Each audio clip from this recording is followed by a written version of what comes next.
Good morning, everybody, and welcome to RPG Horror Stories. I want to start things off by saying that I have our comment for today.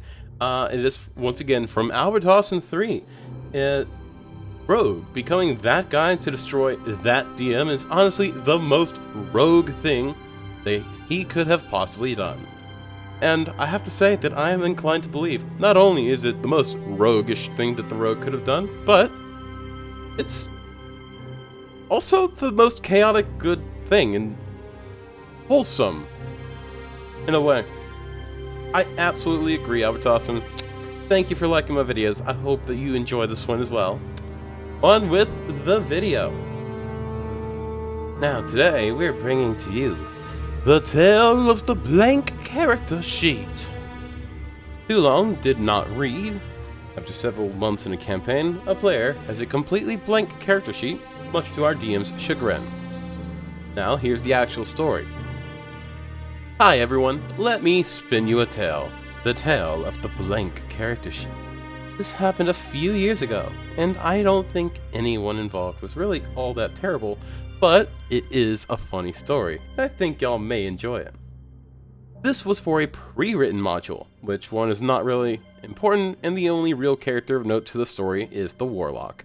The Warlock in this campaign always seemed pretty passive to me, in that for basically the whole campaign they never used a single spell, subclass ability, Pact Boon, or Eldritch Invocation aside from Agonizing Blast. In combat, they only ever used Eldritch Blast. But I figured that they would just wanted to play their Warlock that way, and I didn't want to play their character for them. Nor would I try. We were almost done with the campaign at a certain point. After a few months at level 7 out of 8 at the end of the campaign, and we were in a very difficult combat encounter. The Warlock said something along the lines of, well, I can't do anything else, I'll do Eldritch Blast on their turn. This is where the Warlock started to fall apart a bit. In passing, I said you could cast a spell if you didn't want to use Eldritch Blast. There was some mumbling from the Warlock, and a long pause, and tried to cast Wall of Fire in a way that would involve friendly fire on our party. After the Dungeon Master explained that, the Warlock changed the placement of Wall of Fire instead. Later in the encounter, people were making death saves, and the Warlock said on their turn something like, I wish I could help, but all I really have is Eldritch Blast.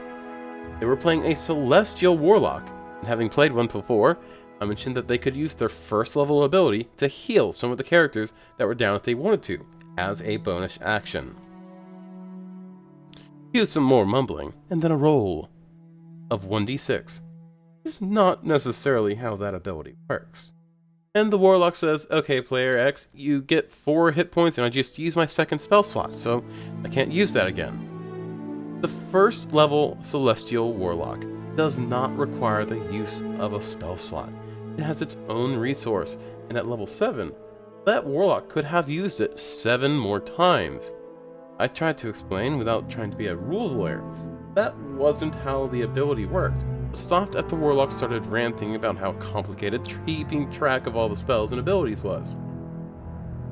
Yeah, this Warlock is the epitome of a lazy player. You don't want to have a lazy McLazy face in your party. They don't do anything good for your party. They can't. If you have a Warlock and the only thing they're doing is using Eldritch Blast and they don't have spells, what the fuck is your Warlock doing? Roll post. One of the other players tried to suggest looking at their character sheet on Roll20, where the spells were listed, and that the Character Mancer can build it for them. And the Warlock got even more heated about it. The player backed off and said, okay, that's fine, I was just suggesting it.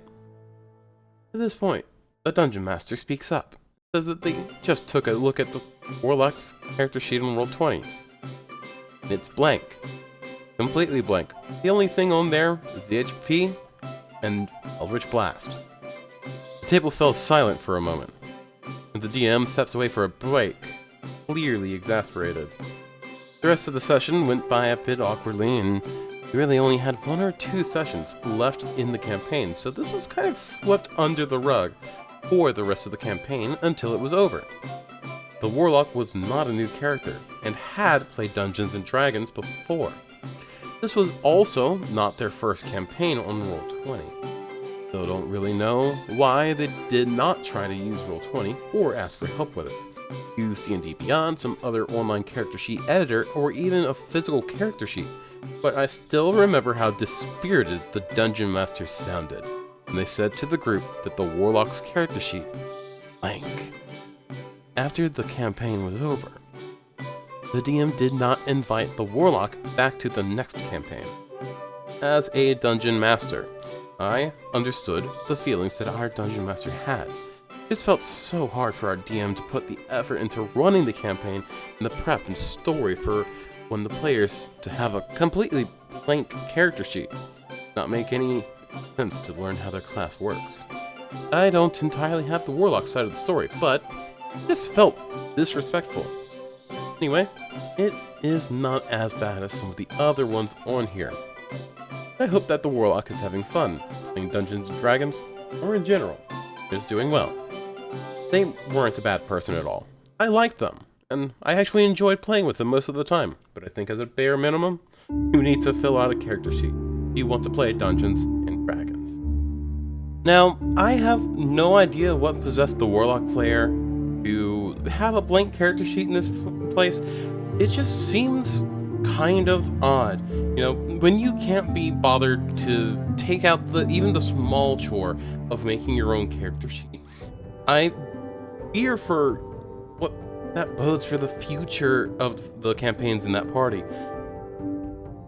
I feel bad because, I mean, if they're not putting in that effort, what else is happening? Are they like depressed? Is something going on? I mean, like it could be a symptom of a bunch of other things. It's not just, you know, oh, it's lazy and done D&D. It's not just, you know, if they've been playing for years, right? They have as much experience as it's said that they do. Like, what's going on here? This is a sign for alarm, in my opinion. Sure, it is a horror story in and of itself that they were playing with a blank character sheet the entire time from like level 1 to 8, but it could also be a sign that something's not quite right in their personal life, that it's leaking into the game. I don't know what to say here, but I do hope that the Warlock is doing well. Next story. The guys on our table left our group, as I made many of my NPCs women. I didn't know if I'm the horror story in this case. Recently happened, and I'm still bummed about it and disheartened. I really like the group. I am currently in high school, and found 4 guys and 1 other girl beside me to play Dungeons & Dragons with. One of the guys in my class wanted to play, and asked on our group chat if we would like to play. I have been watching Critical Role for a while and really wanted to play D&D, so I said yeah.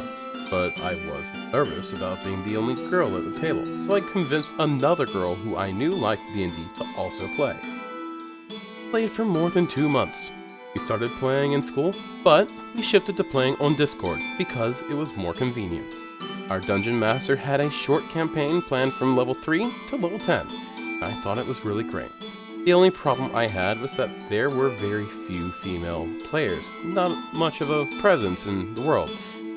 There were some really good characters, though, who were involved in the plot, like the legendary party we were supposed to meet one by one. Ranger, Monk, and Cleric were female, and the DM had put thought behind them. Most other NPCs seemed to be male, and almost all the enemies were male. The only exception was probably a hag, who was trying to revive her dead child. I didn't really bring it up because I did not want them to be annoyed by me. After the short campaign, the DM said that he wanted to make a character to play, so he asked if any of us wanted to try being a DM. I said I wanted to try. I asked him if I could continue DMing in his world, and he said sure. We decided to start the campaign about 20 years after our last one, and I wanted to introduce kids, NPCs, and PCs from the last campaign as well. We had 2 sessions, which I thought went really well. However, the DM sent me a message telling me I should not have made any connections to older characters, especially like I did. The DM turned player in this story is absolutely correct. They don't really even do this in AAA role-playing games. I don't even think I've seen Critical Role, Dimension 20 do this, and like when Wizards of the Coast does it, it is very, very rare, and it's very heavily written in the plot as to what the fuck happened. This is no bueno. 100%, if you are running a campaign and you're continuing in the same world, you don't want to run the children of NPCs and PCs that you already knew from the previous campaign.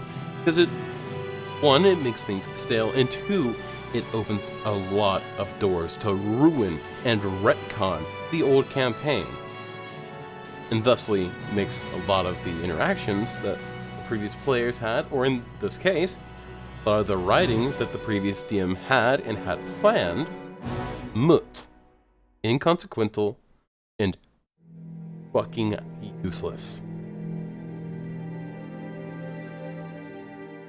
The legendary party in our previous campaign had the fighter and cleric as husband and wife. I had just hinted that both of them had divorced and the cleric was bi. I thought it would be fun because the fighter had been quite cruel and loved fighting while the cleric had been the opposite. He also didn't like the fact that I made the princess into the queen, and he said that the prince whom we had interacted with previously was supposed to be the king. After the sessions, the guys just left our server, and even the girl said that I was the one in the wrong. I had an argument with the others where they accused me of changing the entire world and not respecting what the previous DM had made. They also accused me of only making female characters when no one ever had a problem with the previous DM making most characters male. Now, see, OP, listen, I try to give posters the benefit of the doubt here, but you're the fucking horror story here. They didn't leave because you made the characters female. They didn't leave because of that bullshit. No, you literally rewrote and retconned what other players did in their previous pieces of the campaign. Literally rewrote what the DM had written as to how other players and NPCs were acting. And you literally retconned an entire fucking story arc that the DM had planned. And then you also like had them fucking like divorce and hinted the cleric as being bi, which the DM probably did not have written. And yeah, you made every character that you fucking added female, which it makes sense for most characters in D&D to be male, because men are going to have that more stoic attitude, unlike women. Men are much more stoic. Women have to have a lot of depth of character in order for you to justify using them as an NPC in Dungeons & Dragons. Otherwise, it's basically just a man with tits. A man with tits is a man. So, yeah, sorry, OP, but this isn't just, oh man, you're the horror story. This is like clear and directed towards other people at that table. This is not an issue of, am I in the right, am I in the wrong? This is an issue of, I know I'm in the wrong, and I know that I'm doing this to scorn somebody. I'm not gonna post the other comments, because some of them are fucking vile. But OP, like, if you read through their comment history, it becomes extremely clear that OP specifically targeted the fighter and the previous DM because she didn't like them. Because they were, oh man, the fucking anime badass fighter, and the DM didn't have enough fucking females in at the table. So yeah, no. OP, you were absolutely the horror story here, and you don't deserve to play with this group.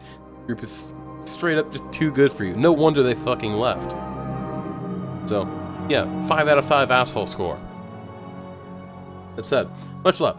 Stay sexy. And I hope that you guys have a wonderful day. And I'll see you guys later. And if you made it this far, a big dick energy. Bye-bye!